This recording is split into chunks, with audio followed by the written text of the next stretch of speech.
अस्सलामुअलैकुम, आप देख रहे हैं एक पाकिस्तान। मैं हूं जवेरिया जैद। अली हैदर साहब की गैर मौजूदगी में आज प्रोग्राम की मेज़बानी मैं कर रही हूं। नाज़रीन, वो जिसका नाम भी नहीं लिया जाता था, जिसके रुके हुए सब कामों को पहिए लग जाया करते थे, उस पर रियासत पाकिस्तान ने हाथ डाल दिया है।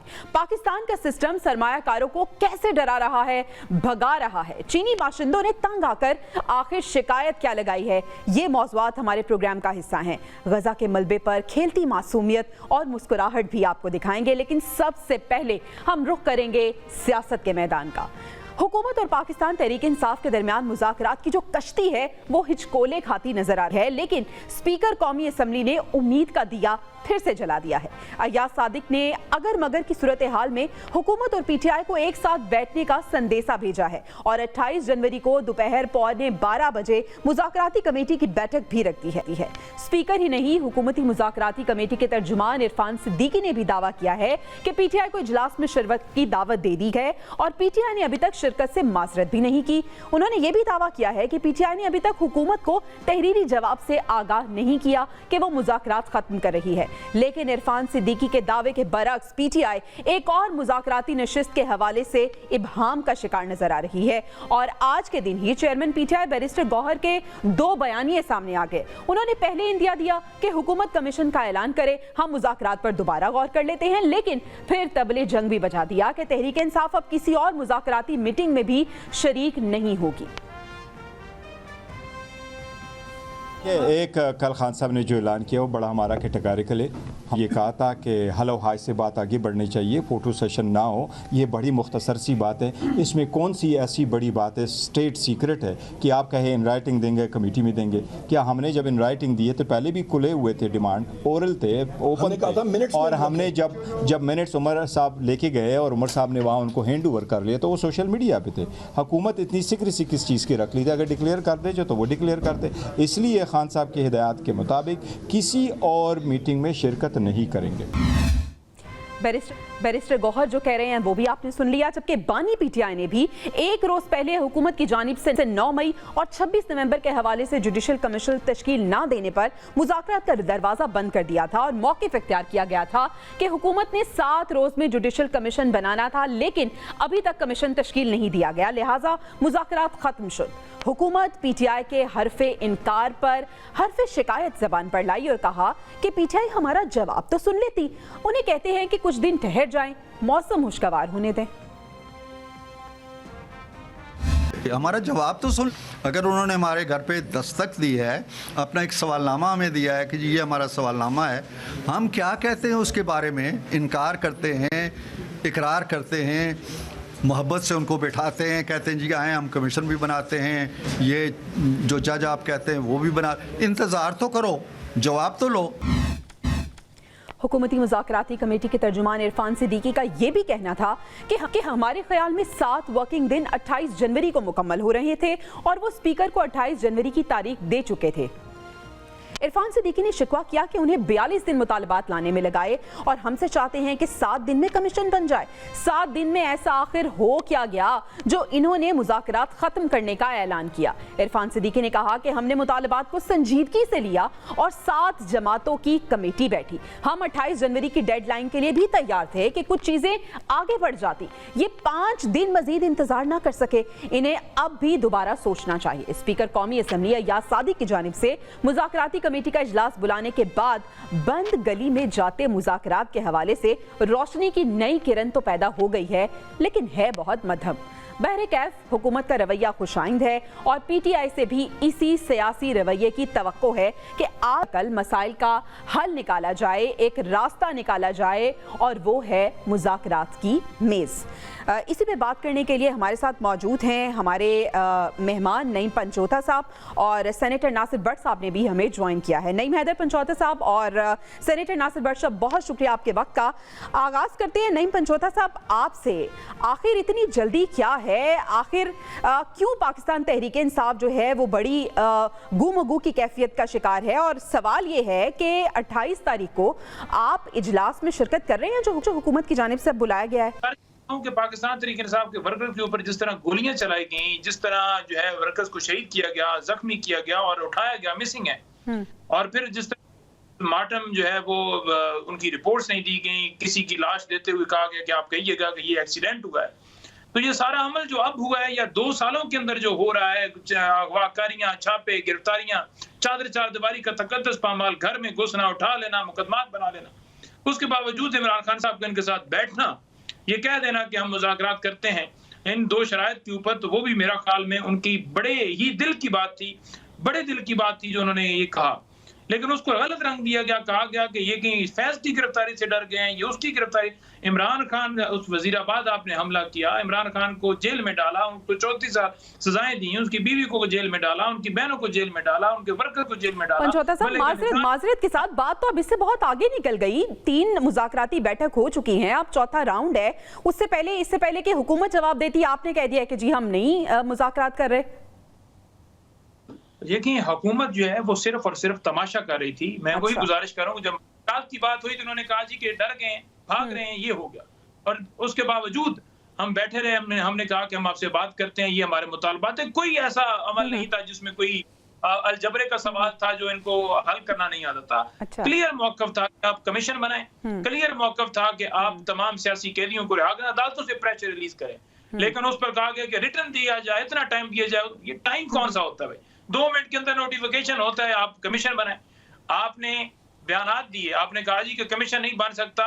आपने कहा कि 9 मई जो है वो वाले हैं और इनको सजाएं हुई हैं, इनके ट्रायल चल रहे हैं, इनको अच्छा, जो बयानात दिए आप लोगों ने एज्यूम कर लिया कि जो तहरीरी तौर पे जवाब आएगा वो भी ऐसे ही होगा। नासिर भट्ट साहब, कोई इतना मुश्किल सवाल नहीं है, कोई इतने मुश्किल मुतालबात नहीं है।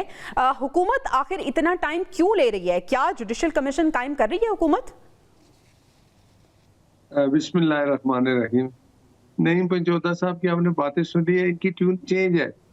ये वही बोली जो पिछले जब ये कह रहे थे मैं मिला दे, इमरान खान से मिलेंगे, बात करेंगे, बात चलाएंगे, ये कह रहे हैं देर कर दी। 3 दिसंबर से मुज़ाकरात पहले शुरू हुए, इन्होंने 2 मुज़ाकरात तक हम पूछते रहे आपके मुतालबात क्या है, चार्टर ऑफ डिमांड बताएं। ये कह रहे थे बस हम बताते हैं, अभी हम पूछ के आते हैं अपने बानी पीटीआई से कि हमने क्या मुतालबात रखने हैं। इन्होंने 2 मुतालबात रखे आखिरी मीटिंग में। तो इन्हें कहा गया कि अगर मुस्लिम लीग नून की अकेली हुकूमत होती, हम एक कोलिशन हुकूमत है, 7 जमातें हैं इसमें, उस वक्त इनको कहा गया कि हम अपने जितने हमारी कोलिशन जमात के लीडरान हैं उनको हम पूछेंगे, उनसे मशवरा करेंगे, फिर आपको जवाब दे देंगे। और ये इनको पता था कि अब 28 जनवरी को बैठेंगे तो इस पे बात होगी। लेकिन ये इमरान खान साहब एकदम ये यू टर्न इनका, ये नई बात तो है नहीं। अब आप इनसे पूछें, ये कहते हैं 26 नवंबर, 9 मई हमने किया, 9 मई में जो कुछ हो, ये बातें पुरानी हो चुकी हैं। सब कुछ आप बातें होगी, फिर आप मुज़ाकरात की मेज पर आए और फिर एकदम आप चले गए। आप बताएं, इमरान खान अगर और ट्रंप का इंतजार कर रहा था या इसका इंतजार कर रहा था कि 190 चलिए नासिर भट्ट साहब, अगर तहरीरी तौर पर मुतालबात पेश करने में, चार्टर ऑफ डिमांड पेश करने में पीटीआई ने थोड़ी देर लगाई, हम मान लेते हैं, लेकिन अगर आप सीरियस हैं और संजीदा हैं तो फिर पॉलिटिकली इंगेज कर लेते पीटीआई को भी, और जो भी अब कमीशन के खदोहाल हैं उसके हवाले से कुछ इंगेजमेंट आप शो कर देते ताकि उन्हें भी जरा तसल्ली हो जाती।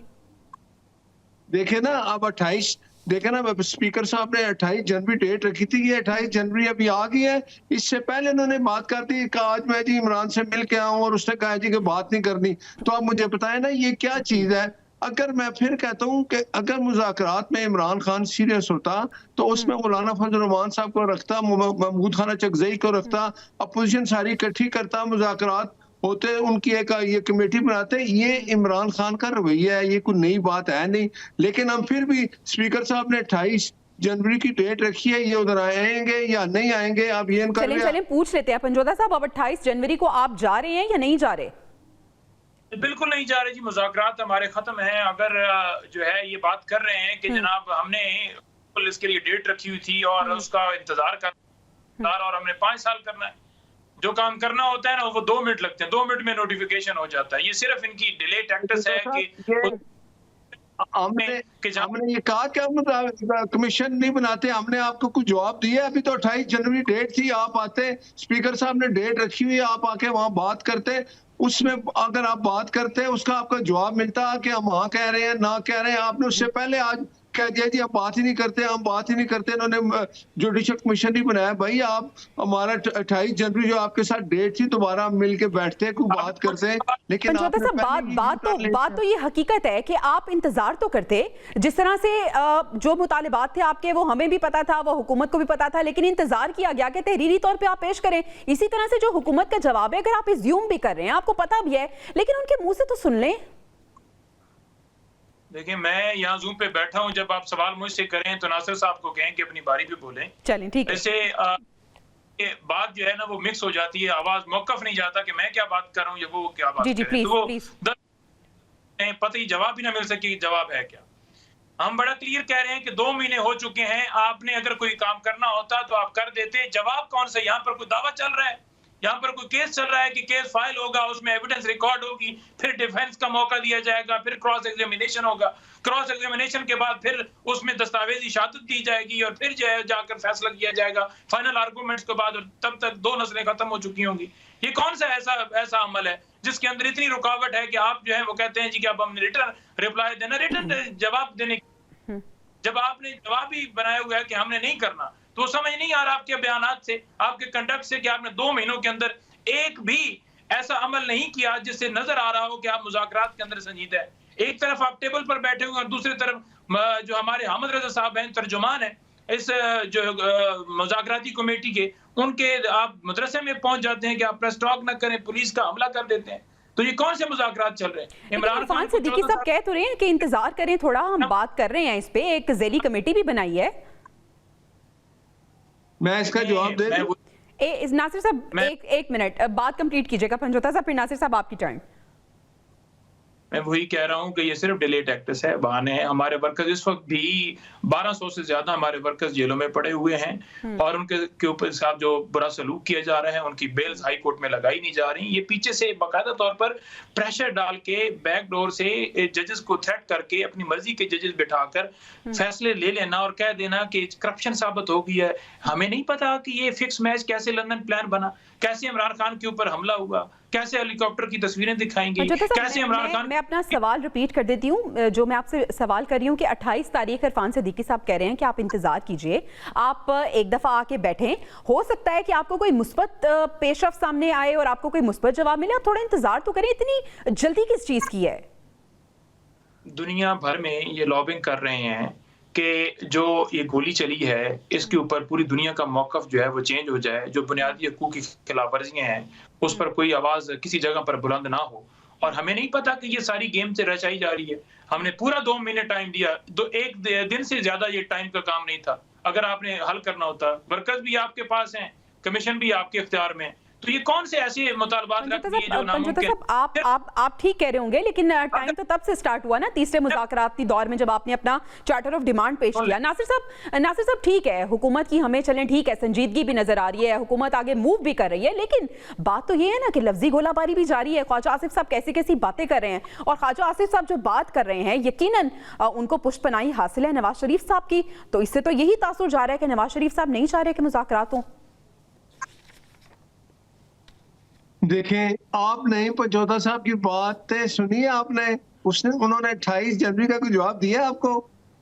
ये पुरानी बातें, 28 पंक्चर, वो कह रहे हैं नहीं जा रहे हम, उन्होंने दे दिया जवाब, वो कह रहे हैं हम नहीं जा रहे 28 जनवरी को। नहीं तो देखे ना, 28 जनवरी का इंतजार करते हैं, वहां बैठते, स्पीकर साहब ने ऑलरेडी मीटिंग बुलाई है 28 जनवरी को, वहां जो बात होती, क्या वो आगे मुज़ाकरात चलते हैं नहीं चलते, इन्होंने 28 जनवरी का इंतजार भी नहीं किया और इनकी बातें सुने। इनके आप जो बातें ये कर रहे हैं, ये जेलों में डाल दिए बंदे, भाई जेलों में जो बंदे पड़े हैं उन्होंने तो 9 मई किया है, जो जेलों में बंदे पड़े हैं उन्होंने तो 26 नवंबर के वाकयात उनके सामने हैं। ये सारी चीजें अदालत में है, अदालत देख रही है। अगर आपको जेल से बाहर भी आना है तो अदालत ही आपको बाहर जेल से लाएगी, हम नहीं ला सकते। कमीशन बन जाता है या कमेटी बनती, इसमें मुज़ाकरात होते हैं। हुकूमत चाहती है कि आपसे मुज़ाकरात करें, इसीलिए जो हमने कमेटी बनाई है उसमें सब सियासी जमातों के नुमाइंदान मौजूद है। अच्छा। तो अब ज़ाहिर उन्होंने अपने लीडरान से मशवरा लेना है कि क्या बात करनी है, उसके लिए टाइम दिया गया था, 28 जनवरी डेट थी। अब ये इस तरह ये बातें कर रहे हैं, इसका मतलब साफ है कि ये बात नहीं करना चाहते। ये चाह रहे थे कि 180 मिलियन का जो केस है वो रुक जाता, उसका फैसला ना होता। उसका फैसला तो भाई आपने जो हुआ, जो किस किया है, जो अगर आप बेगुनाह होंगे तो अदालत में अपने सबूत देंगे।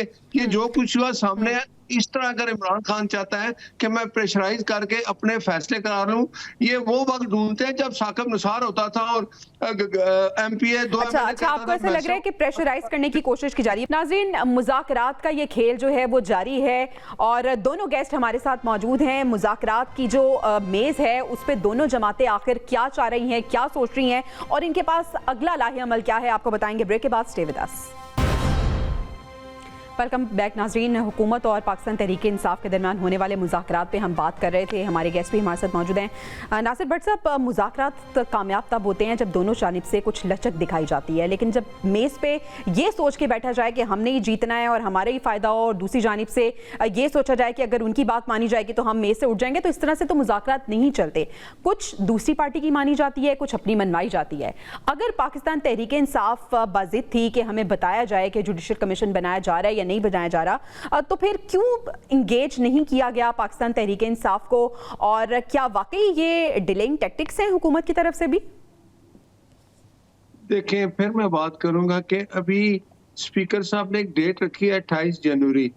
मुज़ाकरात हम कर रहे हैं, हम हुकूमत संसदीय है मुज़ाकरात में, तो ये सारी बातें हो रही है। इमरान साहब की मुलाकात भी हो रही है, इमरान खान की जेल में उनसे बातें भी। आप मुझे बताएं, 28 जनवरी से पहले एक डेट जब उस पे बैठते बात होती, कौन सी बात मानी जाती है या किस बात से हम इनकारी हैं, लेकिन उन्होंने आज ही कह दिया कि मैं जेल से इमरान खान से मिलकर, उसने कहा जी बात हम बात नहीं करेंगे। तो आप देखें उनके जहन में क्या है।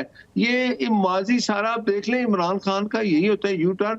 हुकूमत अभी भी रेडी है, अभी भी 28 जनवरी हमने रखी है। आप आज टेबल पे बैठे, बात होगी, आवाम देखेगी कि हम आपसे क्या बात कर रहे हैं, किस बात का हम आपको क्या जवाब दे रहे हैं। लेकिन आज उन्होंने खुद ही डिसीजन ले लिया कि जी ये सिंसियर नहीं, हम बात ही नहीं करते।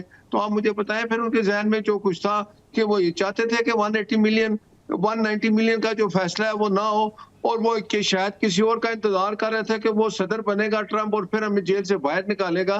तो अगर ये नासिर साहब ठीक है, एक तरफ आप कोशिशें भी कर रहे हैं, दूसरी तरफ लफ्जी गोलाबारी भी दोनों तरफ से जारी है, तो क्या हुकूमत के जो हुकूमती जो जमात है उसमें भी धड़ेबंदी मौजूद है? ख्वाजा आसिफ की अगर हम बात करें तो वो हमेशा ये कहते हैं कि मुज़ाकरात कामयाब नहीं होंगे, और जिस तरह से वो तंज़ो तनकीद करते हैं, तो फिर ये इसके हवाले से आप क्या कहेंगे?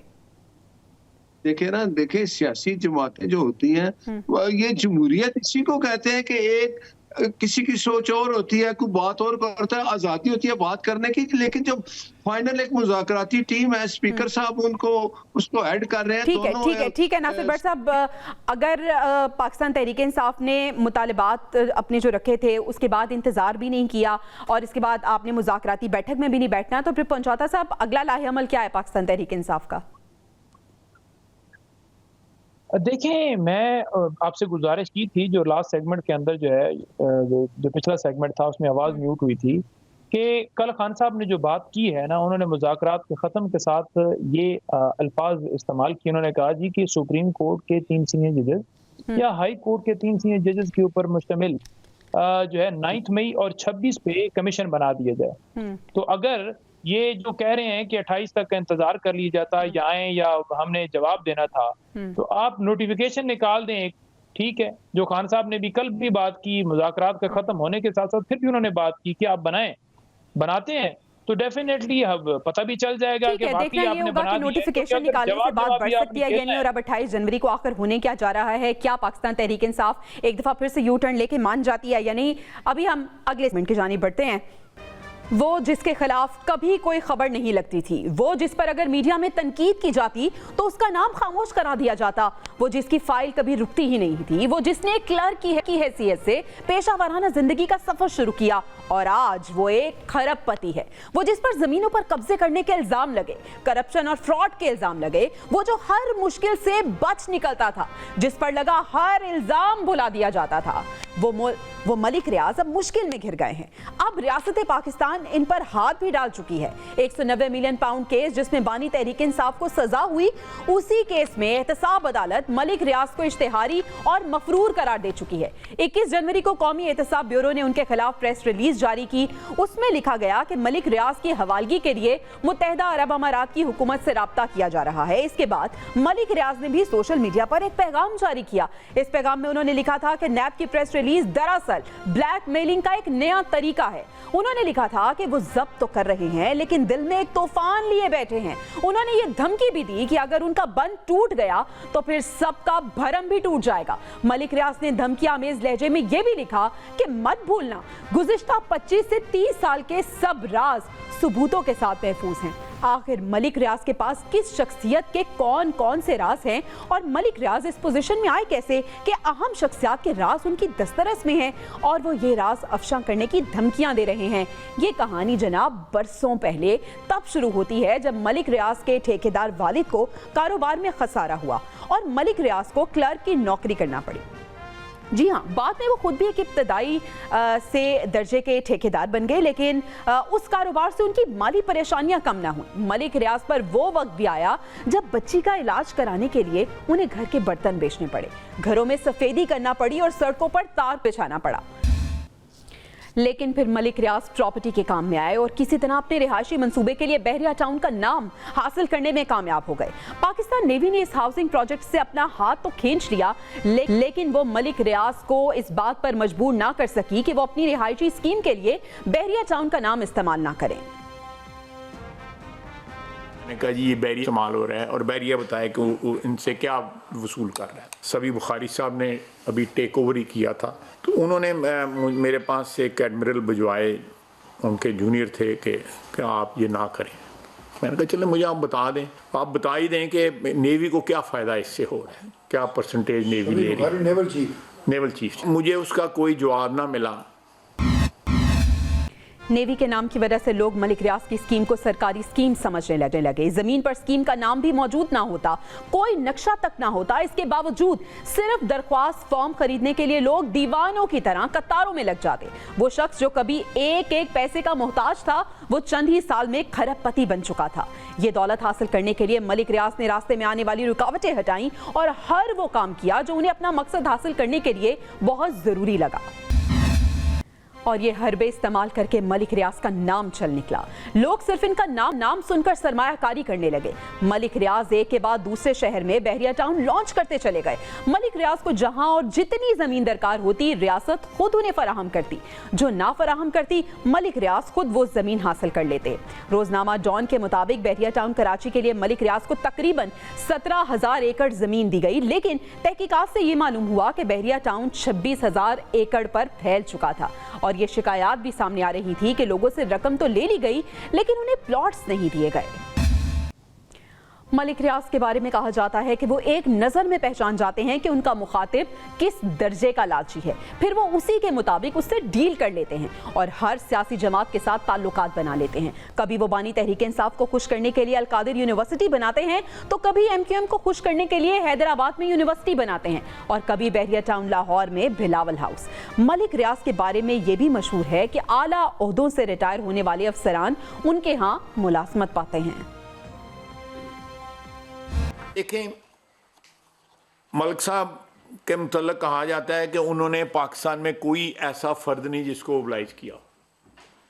मैंने पहले ना किया। अपने इसी नजरिए के तहत मलिक रियाज ने मुल्क की सबसे बड़ी अदालत के सबसे बड़े मुंसिफ पर भी भारी सरमायाकारी की। इल्जाम सामने आया कि मलिक रियाज ने चीफ जस्टिस इफ्तिखार चौधरी के बेटे अरसलान इफ्तिखार को करोड़ों रुपए दिए और ये रकम इसलिए दी गई ताकि ज़ेर-ए-इल्तवा मुकदमात के फैसले मलिक रियाज के हक में आ सकें। जब मलिक रियाज को अपनी सरमायाकारी के मतलूबा नताइज ना मिले तो उन्होंने एक प्रेस कॉन्फ्रेंस में ये राज सारे जमाने पर खोल दिया। इस पर इनके खिलाफ तौहीन अदालत की फर्द जुर्म आयद की गई। लाहौर के टेलीविजन चैनल से इनका इंटरव्यू भी नशर हुआ। उसी इंटरव्यू की एक ऑफ द स्क्रीन वीडियो भी सामने आई, जिससे ये मालूम हुआ कि टीवी पर मलिक रियाज का इंटरव्यू प्लांटेड था। यूं लगा कि इफ्तिखार चौधरी वाला मामला मलिक रियाज के गले पड़ चुका था, लेकिन अचानक ही सब कुछ ठीक गया। ना जाने क्यों, ना जाने कैसे। मेरे सवाल चीफ जस्टिस ऑफ पाकिस्तान के साथ हैं कि वो आज कौम को बताएं कि रात के अंधेरे में मेरी कितनी उनसे मुलाकातें हुई, और क्या अरसलान इफ्तिखार मुझे नहीं जानता? क्या उन मुलाकातों में अरसलान इफ्तिखार कई मुलाकातों में नहीं था? मलिक रियाज की दौलत, उनके खिलाफ चलने वाली खबरें भी दबाने में कामयाब हो जाती है। सिवाय चंद एक के कोई मीडिया हाउस उनका नाम नहीं ले सकता, किसी अखबार में उनके खिलाफ खबर नहीं छपती, किसी चैनल पर उनके खिलाफ कोई इल्जाम नशर नहीं होता। वो अपने खिलाफ उठने वाली आवाजें दबाने के लिए टीवी चैनल्स को कई कई मिनट के इश्तेहार जारी कर दिया करते थे और अखबारात को पूरे पूरे सफात के इश्तेहार दे दिया करते थे। इसीलिए अगर किसी टीवी प्रोग्राम में मलिक रियाज के खिलाफ कोई बात हो भी जाया करती थी तो जनाब काट दी जाती थी। यानी कि नाम जो है आ जाए मलिक रियाज का तो स्क्रीन के ऊपर जो है ना खामोशी छा जाती है। बड़े बड़े नामी ग्रामी आपके एंकर पर्सन हैं जिन्होंने मुझे मलिक रियाज साहब के और अमीर आदमियों के ऊपर कुछ सवाल पूछे तो मैंने जो जवाब दिए वो प्रोग्रामों से काटे गए। यही नहीं बल्कि मलिक रियाज सियासी मामलात में भी शामिल रहे हैं। 2022 में उनकी एक मुबैना ऑडियो कॉल सामने आई जिसमें वो बानी तहरीक इंसाफ और आसिफ जरदारी में सियासी मुसालहत कराने की कोशिश कर रहे थे। इसी तरह एक और मुबैना ऑडियो में मलिक रियाज की बेटी उन्हें बता रही थी कि फराह गोगी ने बुशरा बीबी के लिए हीरे की अंगूठी मांगी है, बदले में सुब साइट पर ताले खुल जाएंगे।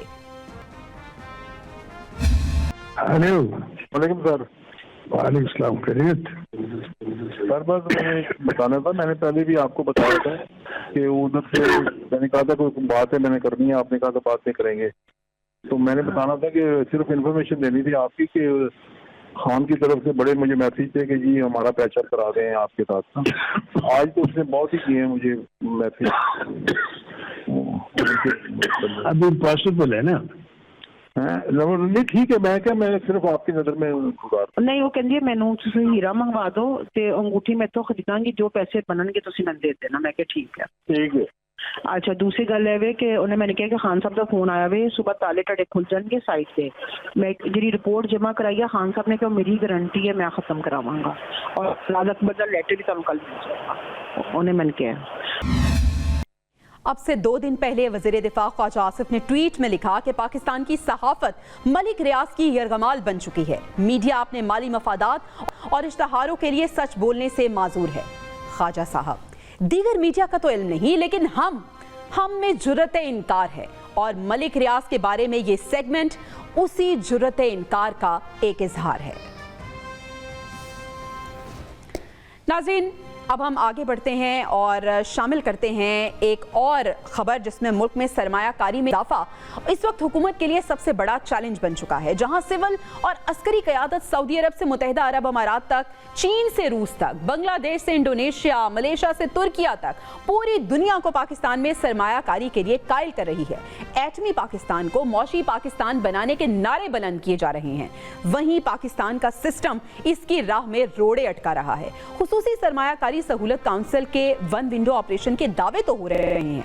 वजीर आजम पाकिस्तान ने मुख्तलिफ मुमालिक में पाकिस्तानी सफीरों को भी सरमायाकारी के लिए कोशिशें तेज करने की हिदायत कर रखी हैं।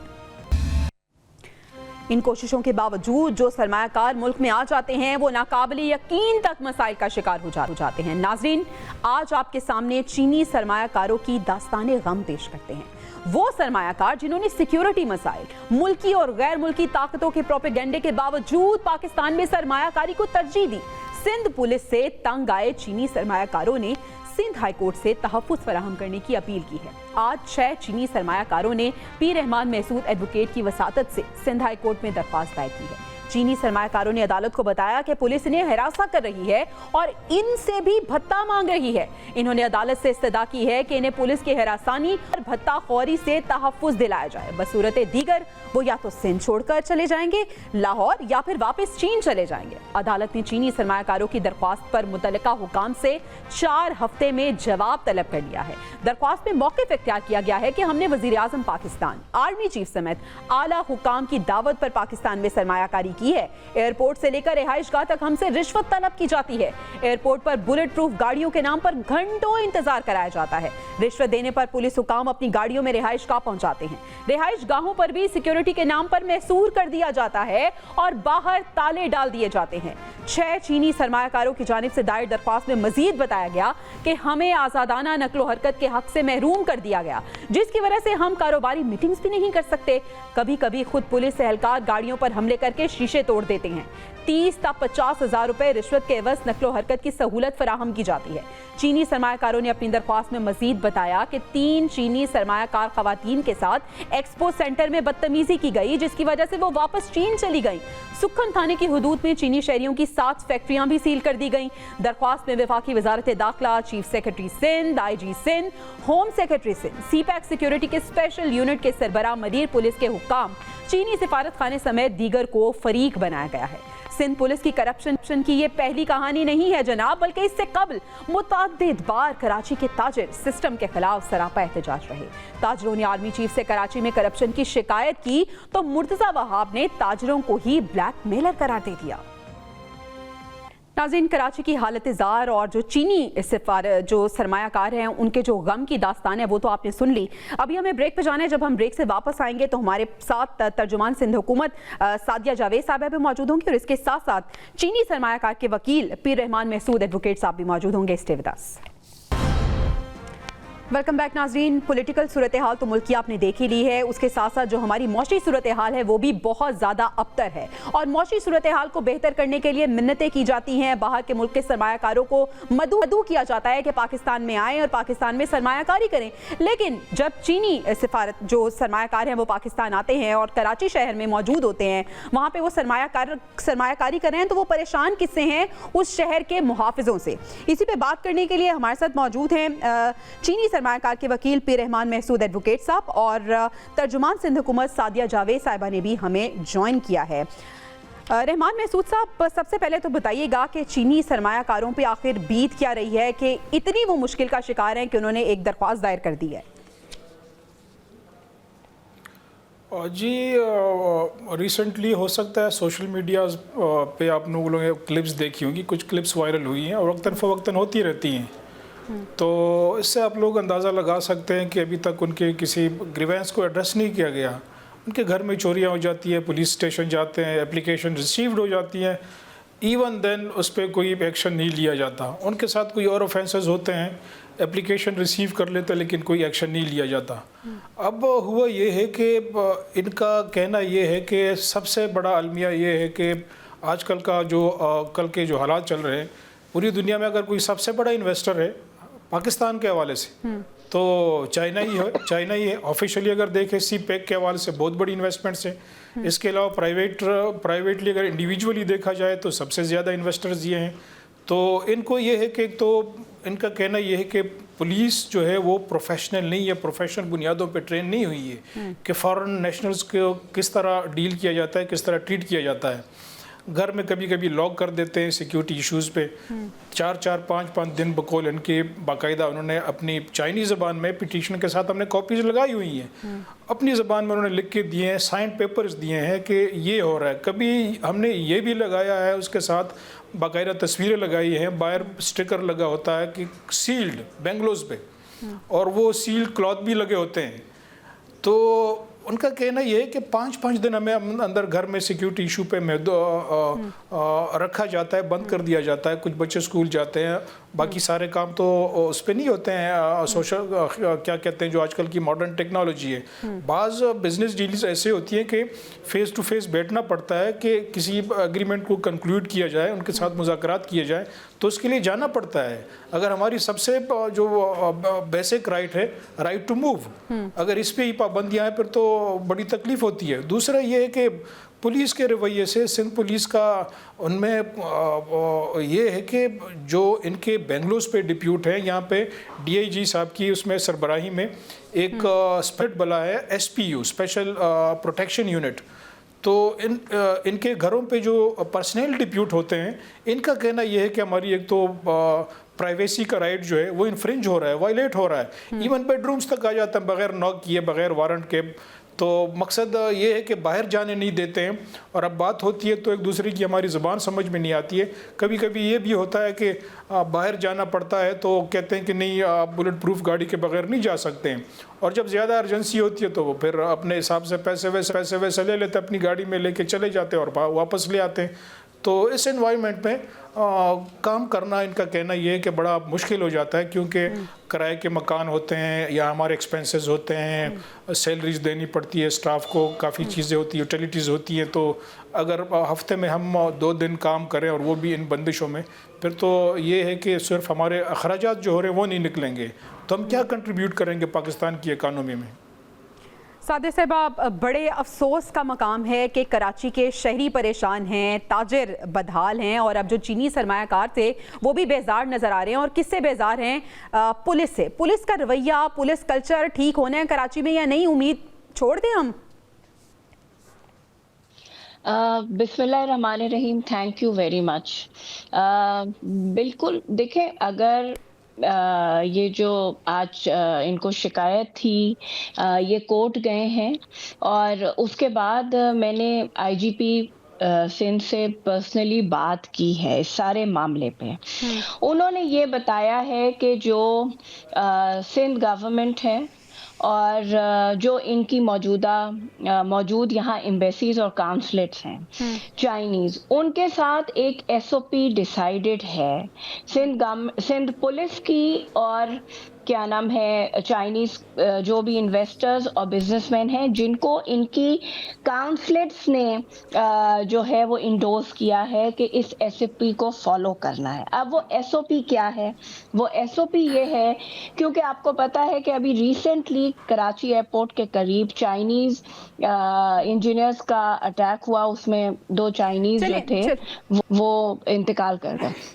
चलिए सादिया साहब, एसओपी में क्या ये भी है कि एयरपोर्ट से घर तक रिश्वत लेनी है? क्या एंटर हो जाना है घरों के अंदर, उनकी प्राइवेसी को डिस्टर्ब करना है? ये भी एसओपी में शामिल है? एक मिनट मैडम, आपने उनके वकील साहब की पूरी बात सुनी, आपको सिंध गवर्नमेंट का पूरा मौक़िफ़ सुनना है, फिर आप जरूर सवाल करें। चलिए एसओपी बताइए। वो इनको जी एसओपी आप सुन लें, उसके बाद जो आपने सवाल किया है बत्ताखोरी, मैं उसका भी जवाब दूंगी। ठीक है। बुलेट प्रूफ गाड़ियां या बॉम्ब प्रूफ गाड़ियां इनको इस्तेमाल करनी है, वो इनकी सिक्योरिटी के लिए है, ठीक है।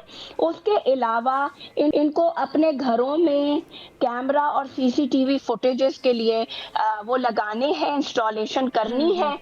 तीसरी बात ये है कि वो जो है इनको अपनी जो भी मूवमेंट्स हैं वो गवर्नमेंट को, जो प्राइवेट सिक्योरिटी ये रखना चाहते हैं उसकी इनको इजाजत है, लेकिन साथ में वो कोई मुनासिब कंपनी हो जिसका लगे। ऐसे तो शहर में बहुत सारी कंपनीज काम कर रही हैं, 3 बातें तो हो गई हैं। अच्छा देखिए, मैं ये नहीं कह रही कि पुलिस के महकमे में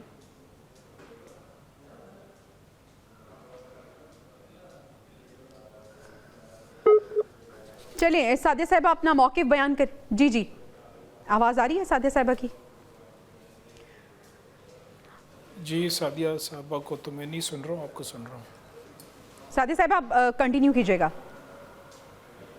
जी, अगर किसी पुलिस वाले ने रिश्वत मांगी है तो वो इंडिविजुअल फेल है, सिंध पुलिस का वो फेल नहीं है।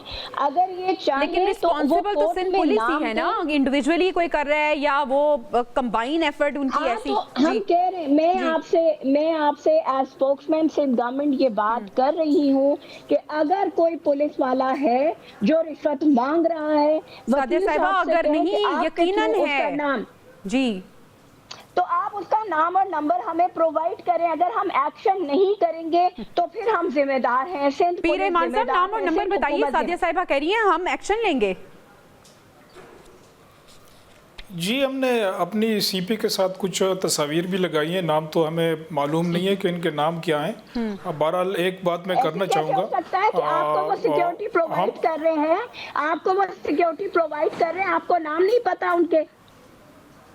सादिया साहिबा यानी आप जरा तहम्मुल से सादिया साहिबा, आप जरा कराची तअम्मुल की से जो मुझे सूरत सुन हाल लीजिएगा है, ताकि बड़ी मैं- माजरत के साथ कराची की सूरत हाल और जो पुलिस कल्चर है ना, वो हमारे सबके सामने। ये सिर्फ चीनी सरमायाकारों की बात नहीं है, किडनैपिंग के वाकयात होते हैं, इसके साथ साथ हम देख रहे हैं कि वहाँ पे जो भत्ताखोरी है वो आम है, इसके साथ साथ स्ट्रीट जो क्राइम्स है वो बहुत ज्यादा है। आर्मी चीफ को शिकायतें लगाई जा रही हैं सरमायाकारों की। कराची में नहीं है। देखें, आपने सादिया साहिबा, भत्ताखोरी कराची में नहीं है। कोई कराची में भत्ताखोरी नहीं है। बच्चों की अगर बात करें तो कोई किडनैपिंग नहीं है। सारे केस क्यों हटाया गया अगर भत्ताखोरी नहीं है कराची में? सादिया साहिबा, सादिया उमर खत्ताब ने गलती की, हमने एक्शन लिया। मैं इनको भी ये इंश्योर कर रही हूँ कि ये नाम बताएं, लोगों की शिनाख्त बताएं। अगर एक्शन नहीं होगा तो फिर सिंध गवर्नमेंट को बिल्कुल आप ब्लेम करें। पीर रहमान साहब, आप अपना जवाब दीजिएगा। जी, सिंध गवर्नमेंट हमारी गवर्नमेंट है, ये मुल्क हमारा मुल्क है। हम बहुत दिल पे बहुत बड़ा पत्थर रख के ये CP हमने फ़ाइल की है। उनके जो आइनी हकूक़ हैं, उनके जो इंटरनेशनली रिकगनाइज राइट्स हैं, उस हवाले से आए हैं। हमारा सिर्फ रोना ये है कि सबसे बड़ा इन्वेस्टर चाइना है। फिर पुलिस की तरफ अगर हम आते हैं, बाकी चीज़ों जनरल पुलिस के हवाले से मैं बात नहीं करूँगा, चाइनीज़ स्पेसिफिक पुलिस के हवाले से मैं बात करूँगा। उसकी मैंने कहा है कि हमारे पास USBs हैं, USB की वो हमने लगाई है, USB लगाई हैं, वीडियो क्लिप्स हैं उनमें, वो खुद देख लें। उनकी पुलिस है में तो सबका पता नहीं होता, बात सादे कपड़े में होते हैं, बास के नेम प्लेट्स नहीं होते हैं, वो देख लें। अभी रिसेंटली क्या हुआ है, किसी चाइनी के घर में गए हैं, मार पिटाई की है, कोई उनका सोशल मीडिया पे जो नाम आया, मोहम्मद अली मेमन आया है, तो उनको सस्पेंड किया गया है। मोहम्मद अली मेमन एक नाम तो सामने आ गया है, तो क्या सस्पेंशन से काम चलेगा? एग्जाम्पलरी पनिशमेंट्स होनी चाहिए, एग्जाम्पलरी पनिशमेंट्स होनी चाहिए। ये हमारे ये एक किस्म का इन हालात में चाइना ने जो हमारे साथ मकसद इन्वेस्टमेंट की है, यहाँ पे आए हैं या इंडिविजुअली प्राइवेटली आए हैं या सरकारी सतह पे आए हैं, काम चलेगा। नाम भी अब सामने आ गया है, क्या कहेंगी? जी बिल्कुल, अगर इन्होंने सब कुछ लगाया है, क्योंकि देखिए वो तो कोर्ट में फाइल हुआ है, वो IG को मैंने कहा है, वो उन्होंने कहा है मैं सब कुछ मंगा लेता हूं, और अगर किसी अफसर का नाम है और अगर किसी अफसर ने कोई हरकत की है तो उसके खिलाफ मैं आपके चैनल के तवस्सुस से वकील साहब को ये बिल्कुल यकीन दहानी करा रही हूँ कि उन पुलिस वालों के खिलाफ एक्शन होगा। ठीक है सादिया साहिबा, सिर्फ एक्शन नहीं, एग्जाम्पलरी एक्शन होना चाहिए, क्योंकि सिंध हुकूमत हम देख रहे हैं 2008 से 2025 हो गया, लेकिन यहाँ पे अभी तक पुलिस कल्चर वैसे का वैसे नजर आ रहा है। शहरी परेशान है, सरमायाकार परेशान है, और अब चीनी सरमायाकार भी इतने परेशान है कि उन्हें अपनी कंप्लेन फाइल करना पड़ी है। बहुत शुक्रिया सादिया साहिबा, तर्जुमान सिंध हुकूमत हमारे साथ मौजूद थी, और इसके साथ साथ पीर रहमान महसूद एडवोकेट साहब हमारे साथ मौजूद थे। प्रोग्राम का टाइम खत्म हुआ, नाज़रीन इजाजत दीजिए, अल्लाह निगहबान।